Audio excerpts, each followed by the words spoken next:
Hello बच्चों। स्वागत है सभी का फिर से। तो आज हम फिर से एक डिफरेंट क्वेश्चंस लेके आए हैं। ये एक इनइक्वालिटी बेस्ड क्वेश्चन है या फिर हम बोल सकते हैं कि ये kind of equation based question है जहां पे हमें number of ordered pairs calculate करना है। तो थोड़ा सा डिफरेंट है, डिफरेंट अप्रोच हम यूज करेंगे इस क्वेश्चन को सॉल्व करने के लिए। तो जो मैं अप्रोच डिस्कस करूंगा, अगर उसके अलावा हमारे पास कोई और अप्रोच है तो हम उसको कमेंट बॉक्स में लिख के बता भी सकते हैं। तो चलो लेट्स स्टार्ट विद क्वेश्चन। तो सबसे पहले हम समझ लेते हैं कि क्वेश्चन में हमसे क्या पूछा गया है। Find the number of real ordered pairs. Ordered pairs का मतलब क्या होता है बेटा? अगर सपोज हम एक नंबर लिखते हैं 2,3 और एक नंबर लिखते हैं 3,2, तो दोनों का डिफरेंट मीनिंग है। तो हमें एक ordered number of ordered pairs calculate करने हैं, for which 16 to the power x square plus y plus 16 to the power x plus y square is equal to 1। यानी हमें एक्स और वाई की वैल्यूज कैलकुलेट करनी है जिन वैल्यूज पे ये ये जो टर्म लिखा हुआ है ये 1 के इक्वल हो जाए। तो हम कैसे कर सकते हैं? तो सबसे पहले मैं एक टर्म इंट्रोड्यूस कर रहा हूं, which is 2 to the power 2x square plus 2y and 2 to the power 2x plus 2y square. बीच में मैंने नेगेटिव साइन यूज किया और कंप्लीट टू द पावर 2।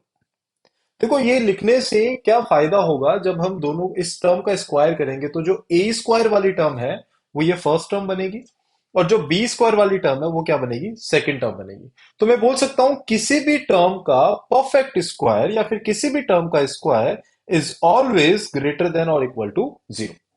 तो ये हम सबको ऑलरेडी पता है कि अगर हम किसी भी टर्म का स्क्वायर करेंगे तो वो जो टर्म है उसकी जो वैल्यू है वो हमेशा 0 या फिर 0 से बड़ी आएगी। तो अब अगर हम इसका स्क्वायर करेंगे तो ये क्या बनेगा? ए स्क्वायर। ए स्क्वायर का मतलब क्या हुआ? 16 to the power x square plus y plus b square. B square क्या बनेगा? 16 to the power x plus y square and then minus 2ab। 2ab means 2 to the power 1 plus 2x square plus 2y plus 2x plus 2y square. ये जो complete term है that should be greater than और equal to 0। अब देखो बच्चों, ये जो पहला वाला टर्म दिया हुआ है ये ऑब्वियस सी बात है किसके इक्वल होगा? 1 के इक्वल। तो ये जो टर्म है ये बन गया 1 माइनस 2 टू द पावर, इस टर्म को मैं लिख सकता हूं 2x square plus 2y square plus 2x plus 2y plus 1 that should be greater than और इक्वल टू 0। अब देखो यहाँ पे एक बहुत ही अच्छा सा कंसेप्ट यूज होगा, या फिर कुछ ऐसी टर्म में यूज करने वाला हूं जो कई बार हमसे मिस हो सकती है। क्या मैं बोलना चाह रहा हूं? 1 में से एक नंबर है जो सब्ट्रैक्ट हो रहा है और ओवरऑल टर्म हमें चाहिए ग्रेटर देन इक्वल टू 0। तो बच्चों, ये जो पावर लिखी हुई है, ये जो 2 की पावर लिखी हुई है, अगर ये पावर 0 होती है, it means 2 to the power 0 is 1, तो नंबर 1 माइनस ऑफ 1 इज 0। तो क्या हम इसके बिहाफ पे बोल सकते हैं it means 2x square plus 2y square plus 2x plus 2y plus 1 that should be less then और इक्वल टू 0।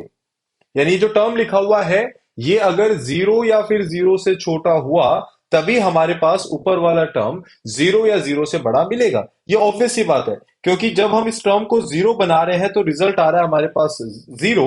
तो क्या हम बोल सकते हैं कि जो पावर है that should be less then और इक्वल टू 0।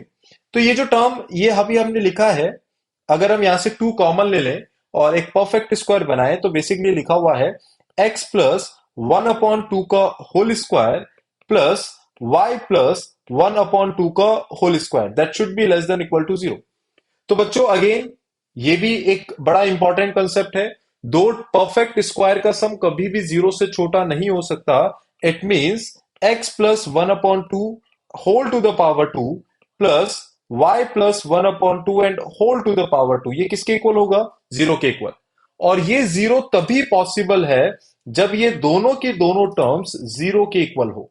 तो इट मींस हम बोल सकते हैं x की वैल्यू कितनी होगी? माइनस हाफ, और y की वैल्यू भी कितनी होगी? Minus half. तो इसके बिहाफ पे हमारे पास एक ऑर्डर्ड पेयर बनेगा which is minus half comma minus half.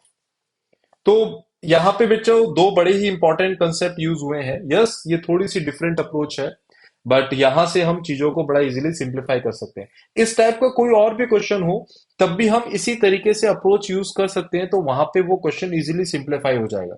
और ये हमेशा समझ लिया करो बच्चों, एक इक्वेशन है, एक से ज्यादा अननोन है, या फिर एक इक्वेशन है, दो अननोन है, तीन अननोन है, चार अननोन है, तो हमेशा वो परफेक्ट स्क्वायर का सम जीरो ही बनेगा, तभी हम उसको सॉल्व कर पाएंगे, अदरवाइज हम उस इक्वेशन को सॉल्व नहीं कर पाएंगे।